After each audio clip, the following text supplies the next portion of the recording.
오늘은 마태복음 22장 네 번째 시간으로 첫째 되는 계명과 계명의 대체 불가능성이라는 제목으로 예수님께서 우리들에게 들려주신 말씀 함께 묵상하는 시간 갖도록 하겠습니다. 마태복음 22장 그 앞부분의 내용은 천국의 혼인잔치를 베푼 임금의 비유, 헤롯 당원들과 바리새인들이 와서 세금에 대해서 묻죠. 그리고 사두개인들이 와서 곤란한 질문, 바리새인들이 잘 대답하지 못했던 질문, 부활에 관한 질문을 하게 됩니다. 그래서 예수님께서 지혜롭게 그러나 진리를 담아서 그들에게 답변하셨고, 그 소식이 바리새인들에게 들려졌죠. 사두개인들이 하는 그 질문에 대하여, 그 부활에 대하여 조롱하는 듯한 그 질문에 대하여 예수께서 답변을 잘하셨다, 놀라운 답변을 하셨다라는 소문을 듣고 바리새인들이 이제 예수님 앞에 나오는 장면 오늘 함께 살펴보도록 하겠습니다. 율법에 관한 말씀인데요. 율법에 대해서 여러 가지로 우리가 생각해 볼 수 있는데, 율법은 하나님과 그분의 자녀, 그분의 백성 사이의 관계에 관한 진술서입니다. 그래서 하나님과 우리 사이에 어떤 관계가 되었으면 좋겠는가라는 하나님의 바람, 하나님의 기대, 그 기대가, 그 바람이 율법으로 우리에게 주어졌죠. 하나님이 우리와 아주 긴밀한 관계를 갖게 되기를 원하시는 것입니다. 옆집 아저씨와 같은 분이 아니라 우리와 함께 거하시는 아주 친밀한 관계를 갖게 되기를 원하시는데, 그것이 율법을 통해서 나타나 있다라는 생각이 듭니다. 34절에 보면 예수께서 사두개인들로 대답할 수 없게 하셨다 함을 바리새인들이 듣고 모였는데, 그중 한 율법사가 예수를 시험하여 묻되, 선생님, 율법들 중에서 어느 계명이 제일 큽니까? 제일 중합니까? 이렇게 물어봤죠. 우리는 이런 비슷한 얘기를 앞에서도 들어봤기 때문에 흔히 생각하는 답변이 바로 나올 수 있었을런지 모르는데, 당시에는 성경이 개인적으로 가지고 있지 않았던 시대이고요. 사람들이 그렇게 율법을 전반적으로 전체적으로 잘 아는 사람도 이렇게 드물었죠. 그래서 이런 질문이 이제 시험이 될 수 있었던 것 같으로 보여요. 굉장히 중요한 질문이죠. 성경에 여러 하나님의 명령이 있는데, 그 명령들 중에서 하라라는 명령이 있고 하지 말라라는 그 명령이 있는데, 그 명령들 중에서 어떤 것이 제일 중요하냐라고 묻는 거죠. 근데 왜 이 시점에서, 6월절을 앞둔 이 시점에서 사람들이 예수님 주변에 많이 있거든요. 여전히 많이 있는데 왜 이 시점에서 율법 중에서 어느 계명이 제일 큽니까? 라는 것을 물어보았을까라는 생각을 하게 됩니다. 그리고 이것이 예수님께 시험이 될 수 있을까? 어느 율법이 제일 큽니까? 라는 이 질문에 대한 답변이 예수님을 올무에 걸리게 하는 그런 시험이 될 수 있을까라는 생각들을 좀 해보게 됩니다. 예수님께서 대답하시죠. 그 다른 장면에서는 예수님이 물어보고 서기관이 답변하는 것에서 내 대답이 옳도다라고 얘기했고, 너희가 구원이 가까웠다라고 예수님이 칭찬하시는 장면이 있는데, 예수께서 이르시되 내 마음을 다하고 목숨을 다하고 뜻을 다하여 주 너희 하나님을 뭐하라? 사랑하라. 하나님과 우리 사이의 관계가 이렇게 되기를 하나님이 원하시는 거죠. 사랑의 관계. 그런데 어떤 사랑의 관계냐면 전심으로 서로를 사랑하는 그런 관계. 하나님이 목숨을 다하여 우리를 사랑하셨나요? 아멘. 그분이 그분의 의지를 다하여 우리를 사랑하셨나요? 아멘. 그분이 그분의 마음을 다하여 우리를 사랑하셨나요? 그렇게 사랑하셨습니다. 그 사랑의 절정이 십자가이죠. 그분이 생명을 다하여 뜻을 다하여 마음을 다하여 사랑받을 자격이 없는 죄인인, 저주받아야 마땅한 그런 죄인이었음에도 불구하고 그 죄인들을 포기하지 아니하시고 하나님의 그 놀라운 사랑이 예수 그리스도 그 십자가를 통해서 나타났죠. 그래서 하나님은 우리에게 이런 관계에 들어오게 되기를 원하시는 거죠. 내가 너를 마음을 다하고 목숨을 다하고 뜻을 다하여 사랑하였으니 너도 나와 함께 이 사랑의 관계를 누리자라고 주님께서 초청해 주시는 거죠. 그런 관계가 되길 원하시는 겁니다. 38절, 이것이 크고 첫째 되는 계명이요 둘째도 그와 같으니, 이제 사람이 여기서 많이 걸려 넘어집니다. 이 말씀에서 이 말씀의 의미를 오해하고 또 잘못 해석해가지고 이 말씀에서 많이 요즘 교회들이 걸려 넘어지고 있어요. 둘째도 그와 같으니 내 이웃을 내 자신같이 사랑하라 하셨으니 이 두 계명이 온 율법과 선지자의 강령이니라 라고 그렇게 말씀하셨어요. 둘째도 그와 같으니라는 이 말씀, 내 이웃을 내 자신같이 사랑하라 하시니 레위기에 나오는 말씀이고요. 내 마음을 다하여 목숨을 다하여 뜻을 다하여 신명기에 나오는 유명한 말씀이죠. 6장 5절. 그런데 어떤 게 제일 큰 계명입니까? 라고 물어봤는데 예수님의 답변은 뭘로 답변하셨어요? 두 가지로 답변하셨죠. 하나를 답변할 줄 알았더니 두 개를 얘기하셨어요. 근데 그 두 가지가 그와 같으니 설명드릴 거예요. 속성이 사실상 동일하다라는 그런 의미죠. 묻지 않은 것을 대답하셨죠. 그래서 바리새인들의 약점이 뭐냐 하면 이웃을 그렇게 내 몸과 같이 사랑하라 하는 구약의 중요한 율법, 하나님의 말씀을 그들이 중하게 생각하지 않고 있다는 것이죠. 그래서 예수님이 어느 계명이 제일 큽니까? 라고 이런 식으로 물어봤는데 예수님은 뭐라고 대답하셨어요? 그 두 가지를 합쳐서 이것이 이 두 계명이 온 율법과 선지자의 강령이다. 율법과 선지자는 뭐예요? 성경이잖아요. 하나님이 이 성경을 통해서 말씀하신 그 내용을 다 줄이면 이 두 가지로 함축할 수 있다라고 그렇게 답변하셨죠. 그래서 첫째, 둘째라는 이 서수, 순서를 나타내는 말은 무슨 의미인가? 첫째 되는 계명이고 둘째라고 얘기하셨는데 무슨 의미인가? 같은 것인가 정말? 하나님을 그렇게 사랑하고 이웃을 그렇게 사랑하라는 계명이 같은 계명일까요? 같은 것인가? 아니면 그 둘 사이의 관계는 어떤 것일까라는 걸 생각해 보도록 하겠습니다. 어떤 의미로 그 첫째, 둘째라는 서술을 말씀하신가? 마가복음의 평행 구절입니다. 서기관 중 한 사람이 그들이 변론하는 것을 듣고 예수께서 잘 대답하신 줄 알고 나와 묻되 모든 계명 중 첫째가 되는 것, 제일 중요한 것이 무엇입니까? 라고 물어본 거죠. 예수님이 첫째는 이것이니 둘째는 이것이니 라고 그렇게 대답하셨죠. 마가복음에 보니까 그와 같으니라는 말이 있어요, 없어요? 없죠.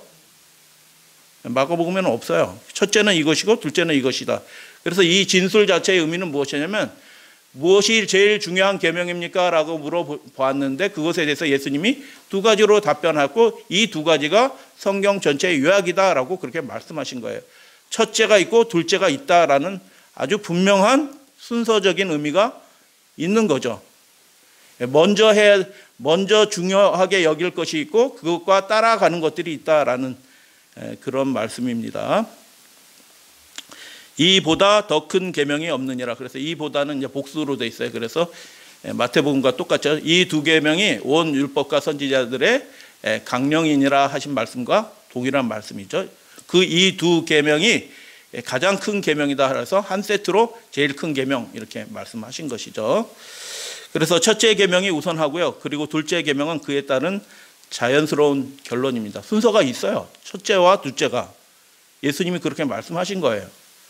하나님이 우리의 삶에 가장 중요하게 될 때 이웃도 그렇게 중요한 존재로 여겨지는 것이죠. 그래서 예수님은 이 둘을 합하여 첫째 되는 가장 중요한 계명이라고 말씀을 하신 것이죠. 그래서 첫째 것과 둘째 것은 그러면 같은 것인가? 어떤 관계인 건가를 살펴보도록 하겠습니다. 둘째도 그와 같으니라고 얘기했는데 어떤 분들은 하나님 사랑하는 것과 이웃 사랑하는 것이 똑같다 라고 얘기하면서 마치 이웃 사랑하면 이웃 사랑하는 그것이 하나님 사랑하는 것이다 라고 호환해요. 바꿔치기해요. 하나님을 볼 수 없는데 우리가 어떻게 사랑하냐. 보이는 이웃을 사랑하면 그것이 하나님을 사랑하는 것이다 라고 그렇게 가리키는 분들이 굉장히 많이 있어요. 여러분 동의하시나요? 예수님이 무슨 뜻으로 이 말씀을 하셨는지 우리가 정확하게 이해를 해야 되는 거죠. 그래서 같으니라는 말씀은 무슨 뜻이냐면 동등이라는 의미가 아니고요. 그 성질이 유사하다라는 뜻이에요. 동일한 성질의 것이지 동격이라는 뜻이 아니에요. 첫째가 있고 둘째가 따로 있는 거예요. 마가복음의 말씀대로. 그래서 예수는 하나님 사랑과 이웃 사랑을 구분해서 말씀하셨어요. 첫째는 이것이니 둘째는 이것이니라고 해서 구분해서 말씀하셨고, 그 둘이 본성상, 본질상 같은 성질의 것이다라고 그렇게 말씀을 하는 거죠. 이 두 계명이 온 율법과 선지자의 강령이다라고 했는데, 강령이라는 말이 무슨 뜻이에요? 이거 한문이거든요. 이거 한문이라서 이렇게 되는데, 시줄과 그물 같은데 뭐 시줄 날줄 이렇게 있어서 그렇게 돼 있는 뭐 그렇게 생각이 드는데, 원문은 매달려 있는 거예요.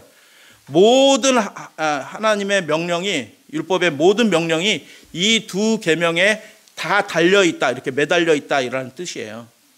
거기서 그 달려 있는 이게 없어지면 이 모든 계명들이 다 무효화되는 거예요. 떨어져 버리는 거죠. 그래서 이 두 계명이 성경의 핵심이다라고, 두 핵심이다라고 그렇게 말씀한 거죠. 그래서 달려 있다라는 이 말씀, 강령이라는 말씀에 따라서 두 개가 달려 있는 거죠. 다른 모든 계명들이 다 여기에 달려 있죠. 613가지의 명령이 있다라고 얘기하죠. 하라는 명령과 하지 말라는 명령이 613가지라고 얘기를 하죠. 근데 이 모든 명령이 이 두 계명에 다 연관되어 있고 달려 있다라는 그런 뜻이죠. 그래서 첫 번째 것은, 저 황금고리는 뭐예요? 내 마음을 다하여 목숨을 다하여 뜻을 다하여 너희 하나님 여호와를 사랑하라라는 것이에요. 하나님이 첫째인 것입니다. 하나님이 첫째. 그것과 두 번째는 내 이웃을 내 자신과 같이 그렇게 사랑하라, 소중하게 여겨라라고 말씀하죠. 이 두 계명이 성경의 핵심이다, 선지자, 율법과 선지자의 강령이다라고 말씀하고, 다시 풀어서 설명하면 목숨을 다하여 하나님과 그렇게 긴밀한 관계를 갖게 되기를 원하고, 이웃과도 그렇게 이기심 없이, 자기 욕심 없이 이웃과 그렇게 아름다운 관계를 하나님은 갖게 되기를 원하시는 것이죠. 다 우리는 하나님 안에서 한 형제잖아요. 그래서 그렇게 되기를 원하신다라고 그렇게 말씀하신 것입니다. 마가복음 12장에 보면 서기관이 답변하는 장면이에요. 이렇게 하는 것이 모든 번제물과 기타 제물보다 나으니라. 하나님을 사랑하고 이웃을 이렇게 사랑하는 것이 우리가 하나님께 제사 드리고 예배하는 그것보다 낫다라고 얘기하는 거예요. 그런데 이 말의 의미가 무슨 뜻이에요? 그럼 제사 드릴 필요가 없다는 뜻이네요. 그죠? 낫다고 하니까 제사 안 드리고 하나님 사랑하고 이웃 사랑하면 제사 드릴 필요도 없네요. 자유롭게 살아가도 되겠네요. 그런 뜻으로 말씀하셨나요? 내 대답이 옳도다라고 예수님이 말씀하시는데, 그렇지 않다는 것이죠. 제물로 하나님의 계명을 순종하는 것에 대신할 수 없다라는 것이죠. 그래서 제물 드렸다고 다른 것들을 하지 않아도 되는 그런 상태가 있는 사람은 없다라는, 제물도 드리고 하는데 제물 드리는 이유는 무엇이에요? 그렇게 하나님과 온전한 관계에 들어가겠다라는 서원의 제물들이죠. 반응의 제물이고, 그래서 제물로 하나님의 계명을 순종하는 것을 대신할 수 없다라는 것이죠. 다르다라는 의미입니다. 그래서 첫째 것과 둘째 것은 어떤 관계인가? 동등이 아니라 같은 유사한 성질이다라고 말씀을 드렸고, 구분하셨다라고 말씀을 드렸고, 그래서 둘째 것으로 첫째 것을 대신할 수 없는 겁니다. 제물로 하나님의 명령을 순종하는 것을 대신할 수 없는 것처럼, 둘째 것으로 이웃을 사랑하는 것으로 그와 같으니, 그래, 하나님 보이지도 않는데 우리가 어떻게 사랑하겠어? 보이는 사람한테 잘 대하면 그게 하나님 사랑하는 거야. 인본주의적인 수준으로 떨어진 그런 하나님의 명령이 아니라 그 둘째 것으로 첫째 것을 대신할 수 없다라는 말씀이에요. 두 가지 핵심이 있다라는 그런 말씀이죠. 옷감을 짤 때, 하늘에 옷감을 짤 때 가로줄이 있고 세로줄이 있는 것처럼, 시줄과 날줄이 있는 것처럼, 이 두 가지 것으로 하늘에 천국의 옷감이 만들어진다라는 그런 말씀이죠. 반대로 첫째 것으로 둘째 것을 대신할 수, 하나님이 열심히 사랑하니까 부모한테 하는 것 조금 소홀하게 해도 되죠. 그죠? 하나님 열심히 하다 보니까 시간도 없고 재정도 없고, 그러니까 하나님께 다 한 거는 부모님께도 다 한 거나 똑같은 거야. 그렇게 할 수 있어요? 고르반 말씀하셨는데 장로님, 그렇죠. 유명한 이야기. 고르반 해가지고 하나님께 드려졌어요. 이렇게 하면은 부모를 공경할 게 전혀 없다라고 그렇게 바리새인들이 그렇게 가르쳤거든요. 그러니까 그렇게 될 수 대신할 수가 없는 거예요. 서로 두 가지 완전히 다른, 그러나 근본적인 속성, 자기를 부인하고 진짜 긴밀한 관계 속으로 하나님과 이웃과의 관계 속으로 들어가기를 하나님이 원하시는데, 그 두 가지 어떠한 것으로 서로 교환해서 대신할 수 없다라는 그런 뜻이죠. 상호 대체 불가능한 것이다라는 것입니다.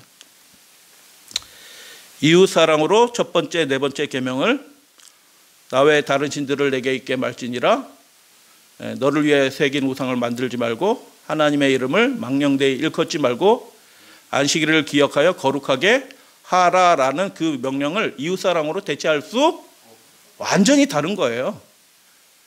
하나님께 드릴 것은 하나님께 드려야 되는 것이고요. 가이사의 것은 가이사에게 드려야 되는 것이고요.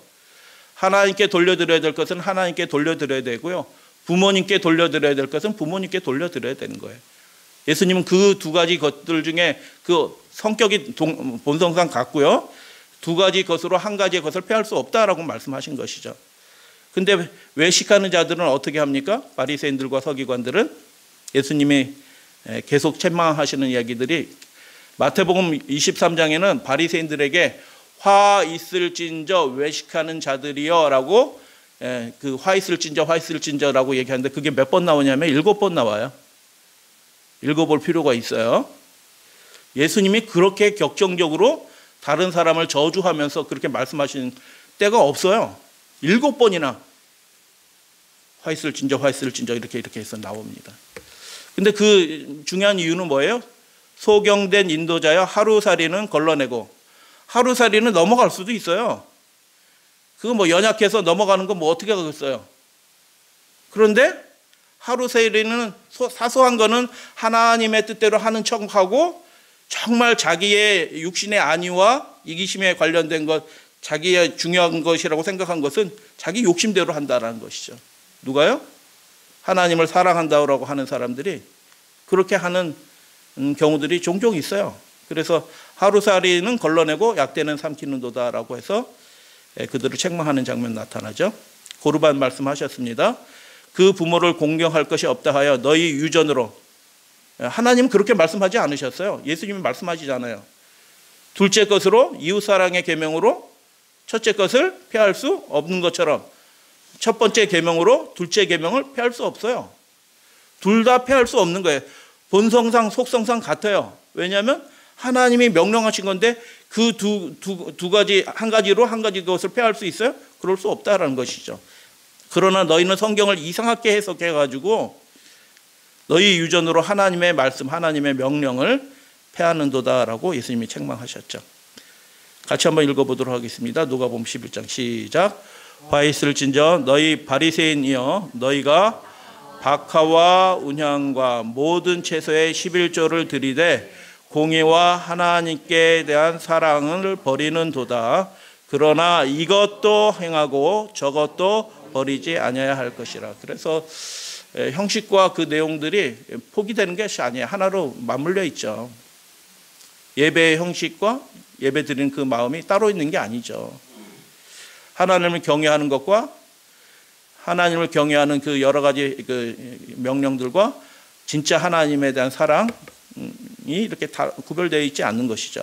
여기서 공의와 하나님께 대한 사랑을 버렸다라고 책망하시는데, 공의가 뭐예요? 공의는 1차적인 의미가 하나님과 관계 속에서 말고요, 이웃 사랑에 대해서, 이웃을 그 곤란에서 공경에서 건져내는 것, 그리고 올바른 재판을 하는 것, 이런 것들이 다 공의예요. 또 공의는 하나님이 우리에게 공의를 행하시잖아요. 우리를 그 난국에서, 곤란한 형편에서 하나님이 우리를 건져내신다라는 의미예요. 하나님이 우리에게 공의를 행하신다. 하나님이 우리를 그 난국에서, 공경에서 하나님이 우리를 구원하신다라는 의미예요. 그래서 공의를 너희가 버렸다라고 얘기할 때 사람에게 지목해서 말씀하시는 거잖아요. 공의를 버렸다. 그럼 우리가 버린 거잖아요. 그 바리새인들이 버린 거잖아요. 그러면 공의를 버렸다는 의미는 뭐냐면 그들이 그 어려운 형편에 있는 사람들을 도와주고 건져내는 일에 있어서 무심했다라는 뜻이에요. 이웃을 사랑하지 않았다. 그래서 이 말씀, 누가복음 11장에 화 있을진저라고 하시는 이 말씀도 포커스가 두 개예요. 하나님을 사랑하고 이웃을 그렇게 사랑하라라는 그 말씀 포커스가 두 개 있다라고 말씀을 드립니다. 그래서 그 사람들은 한쪽을 쉽게 패하는 겁니다. 이게 중요하면 이거 잘 지키면 됐어. 이건 못할 수도 있지. 뭐 이렇게 쉽게 하나님의 말씀을 패하는 그런 습관들을 가지고 있었대요. 그래서 사소한 것들은 지키는 척하면서 경건하는 척하면서 제일 중요한 것들 하나님이 바라시는 것들은 소홀히 여기고 버리는 사람들이 된 것이죠. 하나님의 계명은 사람이 임의로 폐하고 버릴 수 있는 것이 없는 겁니다. 사소한 것이 사실상 없는 것이죠. 그래서 예수님은 이렇게 말씀하셨습니다. 율법의 1.1획도 반드시 없어지지 아니하고 다 이루리라. 이 말씀이 무슨 뜻이에요? 예수님께서는 율법의 1.1획 그 사소한 거 그렇게 중요하지 않아 이렇게 예수님은 넘어가시는 분이라고요?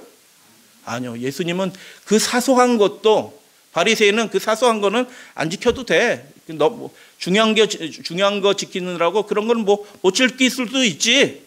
하나님께 이렇게 했는데 부모님께 좀 소홀할 수도 있지. 뭐 이렇게 하는 것을 예수님은 용납하셨어요? 조금도 용납하시지 않으신 겁니다. 그래서 예수님에게는 사소한 것도 중요한 겁니다. 왜 중요할까요? 하나님을 사랑하면 그분과 언약 관계에서 그 사소한 것도 하나님께 소중한 거고 그 관계에서 소중한 거예요. 그래서 이것이 예수님의 믿음의 모습입니다. 하나님과 관계 속에서 이건 뭐 괜찮아 하고 하나님과 관계 속에서 넘어가는 것들이 예수님께는 없었어요. 예수님은 그래서 진실된 관계를 하나님과 가졌다라는 것을 보게 됩니다. 목숨을 다해 하나님을 사랑하고 이기심 없이 이웃을 사랑하는 것이 가능한가? 가능하지 않으면 왜 명령하셨겠어요? 구약 성경에 신명기 6장 5장 레위기 19장에서 왜 그거 명령하셨겠어요? 그렇게 사랑하라고 얘기하는 거예요. 그래서 그게 굉장히 숭고하고 높은 차원의 것이 아니라 우리 일상생활에서 할 수 있는 것들을 하나님이 그렇게 말씀하신 거예요. 그렇게 하면 사랑하는 거예요. 그래서 가능하다라고 말씀하신 겁니다. 같이 한번 읽어보겠습니다. 누가복음 10장 시작. 내 대답이 옳도다. 이를 행하라. 그러면 살리라. 라고 예수님이 답변하셨어요. 확증하신 것입니다. 예수님이 길이요 진리요 생명이십니다. 그분이 말씀하시면 그분의 말씀이 진리고 옳은 답이에요. 이를 행하라라고 해요. 근데 행할 수 없는 거 명령해 놓으셨고 행하라라고 하면 그분은 사이코죠. 하나님이 사이코신 분이에요? 사람들 괴롭히는 거 취미 있으신 분이에요? 우리가 쩔쩔매는 거 보고 이놈들 봐라 잘 못하지 이렇게 하시는 분이에요? 우리가 연약할지라도 그분의 말씀에 따라 하나님과의 온전한 관계에 들어가기를 원한다고 하면 우리를 도와주시는 분이 하나님이십니다. 할렐루야 아멘. 우리가 가진 것이 많지 않더라도 우리의 일부의 우리의 시간에 얼마를 나눠서 이웃과 이렇게 나누는 일들을 하려고 할 때 그것을 귀하게 여기셔서 그 손을 부끄럽지 않게 힘있게 해주시는 분이 하나님이신 줄 여러분 믿으시죠? 그래서 행하라라고 말씀하신 거예요. 내가 너를 돕겠다라고 말씀하시는 거죠. 그 일이 우리의 삶에 이루어지고 하나님과의 온전한 관계 속에 이웃과의 행복한 관계로 우리가 들어갈 수 있다라고 그렇게 말씀을 하는 겁니다. 하나님은 불가능한 것을 요구하지 않으십니다. 이스라엘아 내 하나님 여호와께서 내게 요구하는 것이 무엇이냐? 요구하신다는 거예요. 그분이 우리를 구원하셨기 때문에 우리의 아버지시기 때문에 내 하나님 여호와를 경외하며 그 모든 도를 행하고 그를 사랑하며 마음을 다하고 성품을 다하여 내 하나님 여호와를 뭐하고? 섬기고 예배하고. 그래서 예배도요 중요한 겁니다. 하나님과의 관계 속에서요. 어떻게 예배드리라? 마음을 다하고 성품을 다하여 그렇게 하나님께 예배하라라고 그렇게 말씀하는 거죠. 이것을 하나님께서 우리에게 요구하는 것이다라고 그렇게 말씀하셨어요. 못하는 거 요구하시는 분이신가요?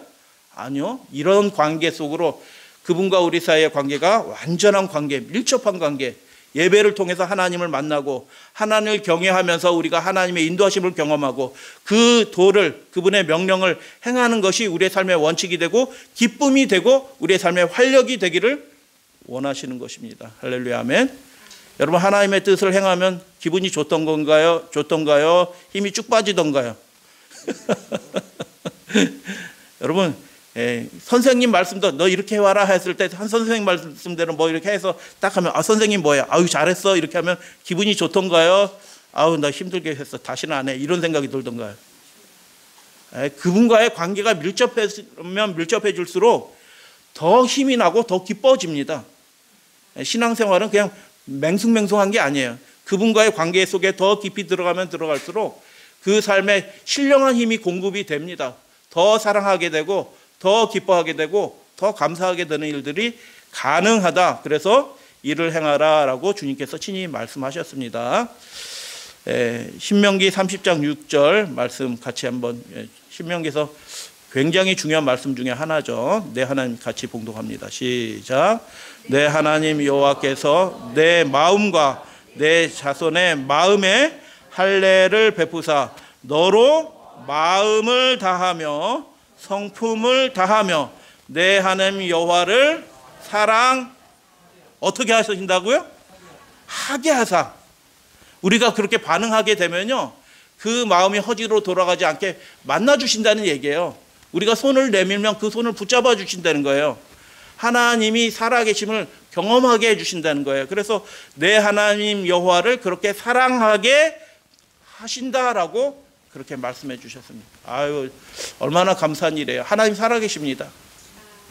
그래서 우리가 하나님의 뜻대로 하려고 하면 그 연약한 발걸음을 하나님이 마중 나와서 맞이해 주시고요. 우리가 내민 손을 부끄럽지 않게 해주시기 위해서 그분이 우리의 천사로 우리의 손을 힘있게 해주시는 그 일들을 하나님께서 하게 해주게 하시는 분이시다라고 그렇게 말씀하셨죠.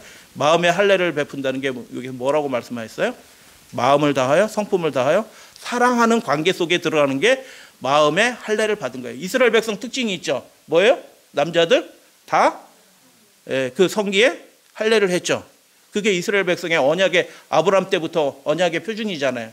모세도 그거 안 했다가 죽을 뻔하잖아요. 그래서 그게 특징인데 그것이 육신적인 것에 할례하는 것이 중요한 게 아니라 더 본질적인 의미가 있는데 하나님과 우리 사이의 마음과 마음이 어떻게 해요? 사랑으로 완전하게 연합되기를 하나님께서 원하시는 거예요. 언약의 사랑으로 서로 연결되기를 원하시는 것이죠. 그래서 뒷부분에 보면 너로 생명을 얻게 하실 것이다 라고 얘기해요. 얻게 하는 거죠. 그럼 뭐 누군가 뭐 해주는 거잖아요. 얻게 하는 거니까. 그죠? 우리가 스스로 우리의 인생을 만족하게 하고 기쁘게 할 수 있는 그 모든 것들을 우리 스스로 만들어낼 수 있는 것이 아니라 진정한 생명을 얻게 해 주시는 분이 계신다. 그분과의 마음과 마음이 서로 연결돼서 할례를 베푼 상태처럼 그렇게 온전하게 하나님께 속한 그 상태를 하나님께서 바라시는 것이고 요구하는 것이고 그것이 가능하다라고 그렇게 말씀하십니다. 이런 충만한 관계에 들어가게 되기를 소원합니다. 세상 것들이 방해를 하고 여러 가지 우리의 속사람의 이기심이 방해를 할지라도 우리가 하나님을 생각하고 우리 주님을 생각하게 될 때 그런 삶을 살게 될 것이고요. 그렇게 해서 우리가 생명을 얻게 될 것이다 라고 주님께서 약속하신 그 일들이 우리의 믿음 생활, 매일의 믿음 생활에 이루어지게 되기를 원합니다. 하나님을 사랑하는 것은 이것이니 그 제자들도 다 알죠. 하나님의 명령은 바뀌지 않아요. 하나님을 사랑하는 것은 이것이니 우리가 그의 계명을 뭐 하는 것이라? 그분의 명령을 순종하는 것이 그분을 사랑하는 것이다. 그게 마음의 할례를 받는 상태이죠. 그의 계명들은 무거운 것이 아니로다. 요셉이가 저한테 부탁하면요, 제가 막 하기가 싫어요. 그런데 우리 사모님이 부탁하면 제가 기쁜 마음으로 해요. 반대로 요셉이가 부탁하면 제가 기쁜 마음으로 하는데 사모님이 뭘 부탁하면은 제가 하기가 싫어. 귀찮아. 왜 자꾸 부탁하는지. 그러면 부탁하는 그 일들이 잘 안 이루어진다고 하면 그 사람과의 관계가 어떻게 해요? 나쁜 관계는 아니야. 나쁜 관계는 아니지만 관계가 죄송합니다. 사모님 용서해 주세요. 예를 들어서 한 거니까. 그죠? 예. 서운한 거예요. 서운한 거. 막연한 겁니다. 그러니까 어떤 것들을 요구할 때 이렇게 되길 바란다라고 얘기하고 요청을 하게 될 때 그거 해주는 게 간신히 해주는 거죠. 간신히. 근데 하나님이 우리에게 요구하시는 것들이 우리의 삶에 이루어지는데 간신히 이루어지는 것보다 넉넉하게 이루어지게 되는 그런 관계를 하나님이 원하시는 거예요. 아름답거든요. 그게. 주께서 가라사대 그날 이후로 저희와 세울 언약은 이것이라 하시고 내 법을 저희 마음에 두고 저희 생각에 기록하리라 라고 그렇게 말씀하셔요. 이게 무슨 뜻이에요? 그분의 계명을 잘 지킨다는 뜻이죠. 마음에 법이 기록됐으니까 그분의 명령을 잘 지켜요. 다른 말로 설명하면 어떻게 해요? 그분과의 아주 깊은 관계. 하나님의 계명이 무겁지가 않아요. 마음속에 기록이 됐어요. 내 삶의 원칙이 됐어요. 내가 그렇게 살게 되기를 원해요. 그래서 전혀 무겁지 않은 상태에 들어가게 될 것이다. 그래서 새 언약, 그날 이후 우리와 맺을 언약은 무엇이냐면 하나님께서 명령하시고 요구하신 그 일들이 우리의 삶에 기쁨이 된다는 거예요. 무겁지 않게 된다는 거예요. 그게 그분과 언약 맺은 사람들의 특징이라는 뜻이에요. 그분과 그렇게 긴밀한 관계에 들어갔으니 아까 신명기의 말씀처럼 생명을 얻게 되는 것이죠. 그래서 또 후에 또 저희의 죄와 저희의 불법을 내가 다시 기억지 아니하리라. 왜 기억지 아니하셔요? 이미 그분과의 긴밀한 관계에 들어가는데 뭐 예전에 잘못한 거 기억할 게 뭐 있어요? 이미 충만한 관계에 들어가는데 서로 사랑하는데 야 예전에 네가 잘못한 거 기억나냐? 이렇게 하나님이 하실 분이에요? 그 사랑으로 하나님이 이미 충만히 기뻐하시는 겁니다. 예전 것들을 이미 다 용서하신 분이신데 그 관계에 들어온 그 사람을 기쁨으로 하나님의 명령과 계명들을 순종하고 그 일들을 지키는 그 사람들을 예배하는 그 사람들을 하나님이 예전의 것들을 하나도 기억하지 않는 그런 온전한 관계에 들어가게 될 것이다. 이것이 그날 이후 예수 그리스도의 십자가를 통하여 그분의 중보 사역을 통하여 우리와 맺을 언약이다라고 그렇게 말씀하십니다.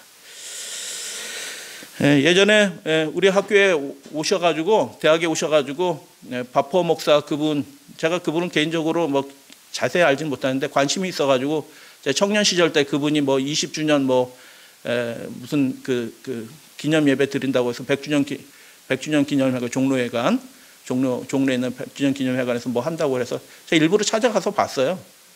청년들은 그런 거 좋아하지 않아요. 저도 그래서 청량리에서 바포하는 사람이 있다. 거기서 20주년 한다 뭐 얘기해서 제가 청년 시절에 아주 새빨 머리에 팔팔하던 생이 가서 했는데 그분 무섭더라고요. 운동권 애들 같은 애들 쫙 있는데 야 니네 왜 안 있어? 막 야단치면서 막 줄 딱 세우고 자리 지켜 여기 있고 똑바로 하고 성도들을 대하는 자세가 아니에요. 오휴 무서워. 방송국에서 찍는데 니네들 여기 자리 안 앉고 뭐 있어? 어디 왔다 갔다 했어? 여기 있고 여기 있고 여기 있고 여기 있고 방송국에 나와서는 안녕하십니까. 그리고 그 일을 혼자서 한 게 아니잖아요. 많은 사람들이 좋은 일을 한다고 돕는 거예요. 근데 칭찬은 누가 다 받아요? 그래요.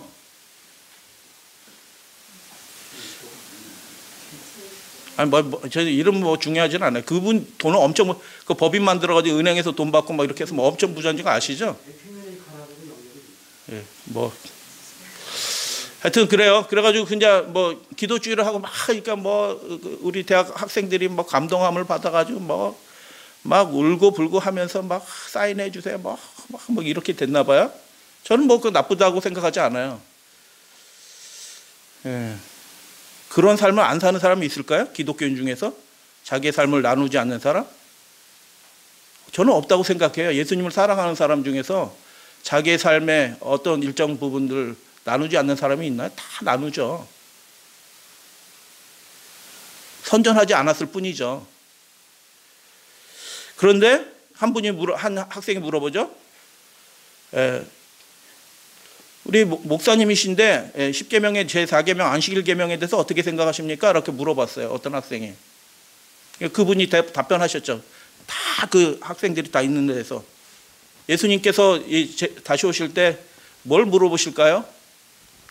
거리낌도 없어. 얼마나 이웃을 사랑했는가 물으실 것입니다. 그렇게 답변한 거예요. 이 말이 무슨 뜻이에요? 둘째 것으로 첫째 것을 완전히 무효화시키는 거예요. 자기가 얼마나 사랑했다고요? 자기가 얼마나 자기를 부인했다고요? 길 가던 그 노숙자를 자기 집에 들인 적 있나요? 그런 사람도 있어요. 같이 사는 사람도 이름 없이. 하나님의 계명을 인간 따위일 뿐인 자기를 완전히 내어주지도 않고 수많은 사람의 협력을 통해서 이룬 거 가지고 마치 자기가 하나님인 양 하나님께 마땅히 드려야 될 가장 중요한 첫째 것이라고 말씀하신 예수님이 말씀하신 그것을 별로 중요하지 않은 것처럼 대체 가능한 것처럼 그렇게 말하는 거죠. 그 말로 그분이 심판받을 겁니다. 예수의 판결이 무엇입니까? 그날에 많은 사람들이 나더러 이르되 이 말씀 모든 교회가 다 얘기하죠. 근데 이 말씀의 정말 중요한 의미를 심각하게 생각하느냐? 그렇게 생각하지 않는 거죠. 주여 주여 우리가 주의 이름으로 선지자 노릇했다. 전국에서 알고 캄보디아에도 있어요. 캄보디아에도 가면 캄보디아 그 바퍼가 있어가지고 그 국민은행에 뭐 은행들에서 돈 지불하고 쭉 거기서 뭐 하여튼 기업이에요. 기업. 주의 이름으로 귀신을 쫓아내며 주의 이름으로 많은 권능을 행하지 아니하니까 내가 이렇게 훌륭한 일을 많이 했습니다. 라고 했는데 그때 내가 저희에게 밝히 말할 것이다. 내가 너희를 도무지 알지 못하니 불법이 뭐예요? 그 하나님의 법은 두 가지 핵심이 있는 거예요. 뭐예요? 하나님께 마땅히 드려야 될 것이 있고 이웃에게 행해야 될 그것이 있는 거예요. 둘째 것으로 첫째 것을 대체할 수 없어요. 그거는 대적자예요. 마귀가 그렇게 하는 거잖아요. 그래서 불법을 행하는 자들은 내게서 떠나가리라. 예수님이 둘째 것은 이와 같으니라고 말씀하셨는데 그 마가복음 본문에 따라 우리가 살펴봤죠. 그게 무엇이에요? 첫 번째 것은 첫 번째 것이고 두 번째 것은 두 번째 것이라는 뜻이에요. 본질상 성격이 같아요. 왜냐하면 하나님께서 주신 명령이고 자기를 부인해야지 그게 가능하고 이웃과 하나님과 밀접한 관계에 들어가기를 하나님이 원하신다는 그런 뜻이죠. 그래서 성격상 같은 거지 둘이 쌤쌤이라는 뜻이 아니에요.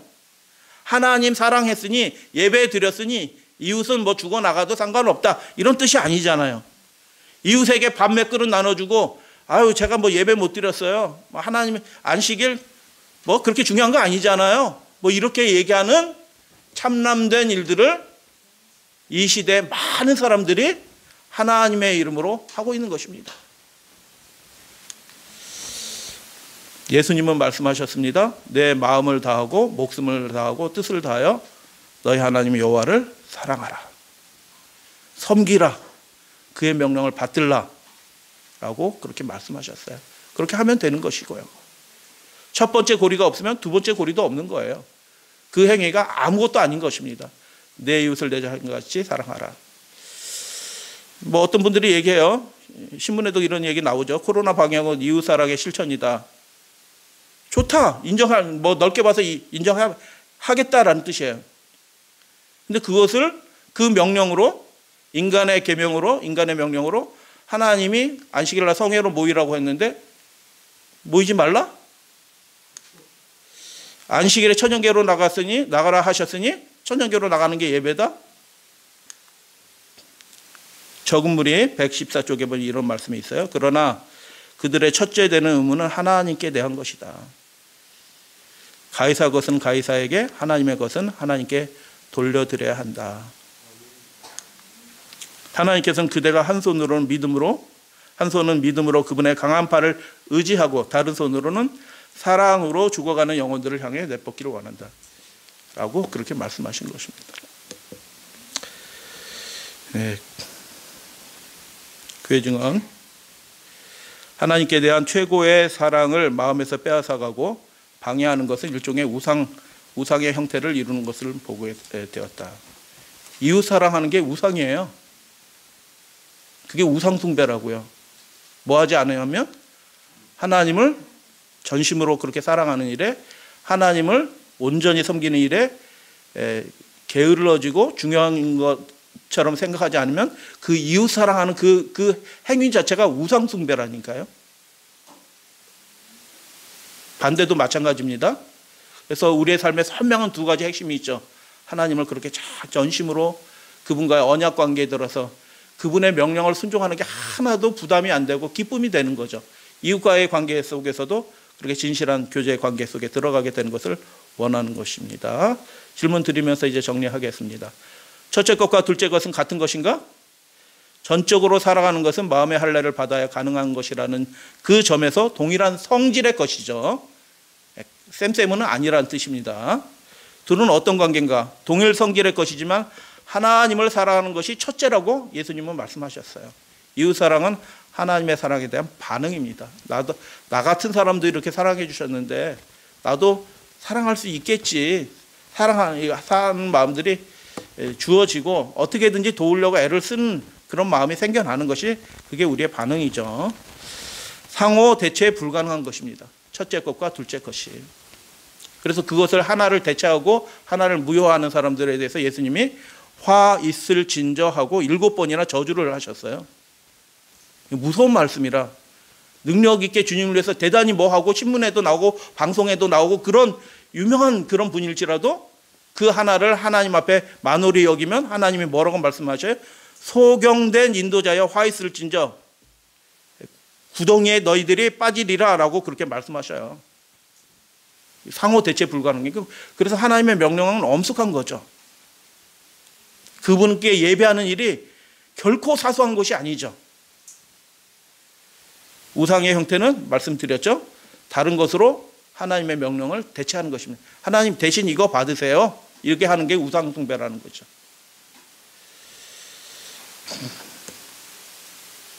한 발로 천국에 갈 수 없습니다. 신발을 바꾸어 신어도 천국에 갈 수 없습니다. 불편해서 어떻게 가겠어요? 그 발 가지고. 못 가는 것이죠. 예수께서 대답하시되 첫째는 이것이니라 하고 말씀하신 그것을 첫째에 두는 것이 신앙의 기본입니다. 하나님이 첫째라고 하신 것을 우리도 첫째에 두는 것이 그게 신앙의 기본이에요. 사람보다 하나님을 순종하는 것이 당연한 거죠. 세상이 아무리 뒤바뀌고 기이한 세상이 되더라도 주님께서 뭐 기회를 주셔서 벨렛교회 사경회를 하게 됐는데 뭐 전화가 많이 왔어요. 우리 교회에서 하는 건 뭐 유튜브에 올려도 제 이름도 안 올라가는데 거긴 큰 교회라서 많이 봐가지고 전국에서 연락이 오네. 전국에서. 그런데 뭐 저는 뭐 그거 중요하게 생각하지는 않은데 그 말씀을 듣고 한 사람이라도 예배를 회복했어요. 예배를 회복한 사람들이 생겨났어요. 저는 그것으로 감사하게 생각합니다. 할머니가 아주 노구의 할머니가 집에서 그 모니터로 예배 드리다가 제가 요청을 했거든요. 그 전날 모인 곳에 성령이 임합니다. 하나님이 우리를 이렇게 사랑하셨습니다. 우리의 예배가 하나님 앞에 최선의 예배입니까? 그렇게 되기를 원합니다. 그러니까 그 할머니가 자기 혼자 못 오니까 아들 시켜가지고 나 좀 데리고 교회 가라, 데려와라 이렇게 해가지고 왔어. 그리고 지방에서도 어떤 분들이 예배를 회복하고 내가 교회 가겠습니다라고 하는 분도 생기고. 사람보다 하나님을 순종하는 것이 당연한 겁니다. 당연한 거. 첫째 것을 첫째에 두는 것이 당연한 일의 신앙의 기본이죠. 그래서 우리를 하나님에게서 분리시키는 모든 것을 제거해 버리기 전까지 우리의 신앙적인 경험은 전진할 수 없다. 첫째 것을 첫째에 두게 될 때 비로소 우리의 신앙이 생명이 작동하기 시작한다는 거예요. 그래서 중요한 거죠. 우선순위. 첫째, 둘째가 중요한 거예요. 순서 자체도. 하나님의 나라와 그리스도의 이것이 첫째 되는 큰 목적이다. 뭐 하나님의 나라와 그리스도의 의니까 그분의 구원하시는 이웃을 구원하는 일들이 포함이 되죠.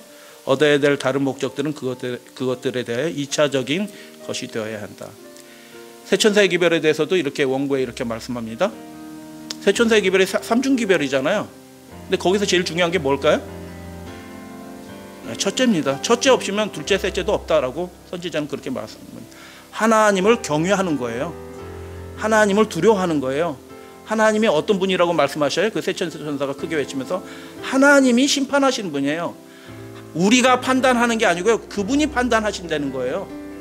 그분이 판단한다는 얘기가 첫째 천사의 기별이에요. 우리가 우리 생각으로 판단하는 게 아니에요. 어떤 목사의 말에 의해서 우리가 판단받는 게 아니고요. 그분이 판단하신다는 거예요. 그래서 그분의 명령에 우리는 집중해야 되는 거죠. 그렇게 되게 될 때 우리의 신앙의 토대가 진정한 말씀에 세워진 무너지지 않는 그런 집이 될 수 있다라고 주님께서 그렇게 말씀하셨습니다. 하나님이 우리의 첫째가 되기를 소원합니다. 오락가락 할 때도 있잖아요. 고백합니다. 오락가락 할 때도 있는데 하나님이 우리의 삶의 첫째가 되기를 소원합니다. 예수 그리스도의 순결과 하나님께 거룩한 거거든요. 그분의 그 사랑이 이웃 그 연약한 자들을 그렇게 사랑하신 것들이 우리 안에도 충만하게 되기를 소원합니다. 순결을 사랑이 대신할 수 없고요. 사랑이 순결을 대신할 수 없습니다. 하나님 앞에 거룩해야 되고요. 그리고 이웃도 그렇게 사랑해야 되는 그것들이 예수님을 통해서 보여준 그 두 가지 율법의 핵심이 우리 안에도 충만하게 되기를 소원하면서 말씀을 마치도록 하겠습니다.